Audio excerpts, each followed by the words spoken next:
Hi, my name is Erin Poyant. I am the founder of #hATTRNEXTGEN. I wanted to share with you today the who, the what, and the why of how it came to be. My professional background and my personal story have led me towards a mission to raise awareness for amyloidosis. For over 20 years, I've had various roles in clinical research in the asthma and Alzheimer's space. Little did I know in the year 2000 that career that I fell into was just the beginning. The Who, Jesse Ely. Jesse Louis Ely was my father. As a teenager and young adult, he was a top shape star athlete until injury changed his professional aspirations. Most of his career was spent in executive roles. So in his early 50s, no one blinked when it came to a carpal tunnel diagnosis. He had diabetes, so in his late 60s, it wasn't strange to have any problems with his feet. Then came 2013. Dad mystified local doctors with shortness of breath, palpitations, pneumonia, and bloating. He was not presenting like a typical heart attack.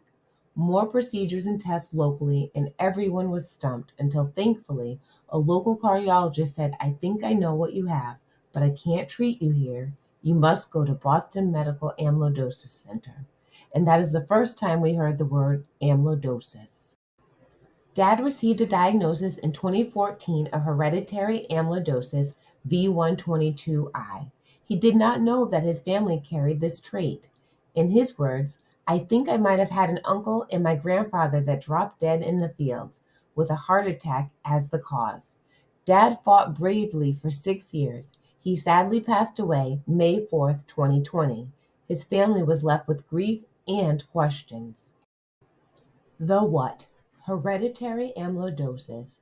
What I knew: that hereditary amyloidosis is a rare inherited disease caused by protein misfolding leading to a buildup of deposits in nerves and organs.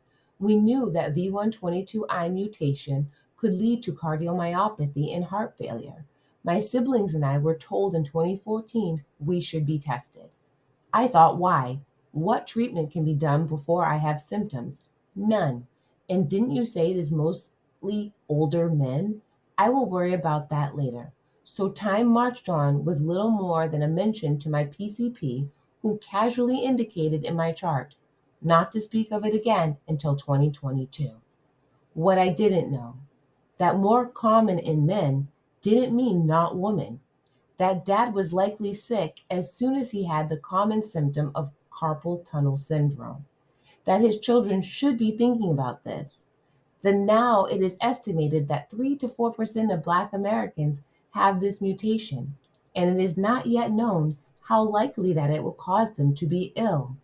Treatments have been and will likely continue to rapidly change and improve. So to test or not to test was the question. The verdict. In 2022, I began to have back pain and numbness in my right toe. I immediately called Dad's team of doctors and they recommended I be genetically tested.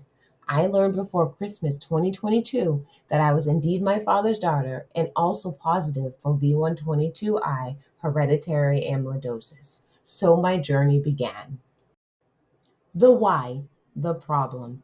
Number one, during the process, even with my genetic predisposition, my concerns with my symptoms were largely overlooked in the primary care space. Number two, when I advocated for myself and received validation by specialists for my concern, I found that I still must lead the way with educating PCPs and overall healthcare professionals on the next steps or risk having poor outcome down the road. Number three, my family members and the Black community as a whole have little to no knowledge of hereditary amyloidosis and the significance of not acting earlier. The why, the solution. #hATTRNextGen. The goals. Number one, provide hope for continued progress for current and future generations. Number two, a call for the younger generation to know their family medical history and use their social platform to raise awareness. Number three, provide education to the Black community to recognize possible signs and symptoms in themselves and their loved ones. Number four, grow industry and community support for earlier genetic testing. Number 5, encourage primary care doctors to be aware of pertinent questions, considerations, and necessary follow up for what are seemingly benign symptoms. Thank you. Please check out my LinkedIn and remember, knowledge is power.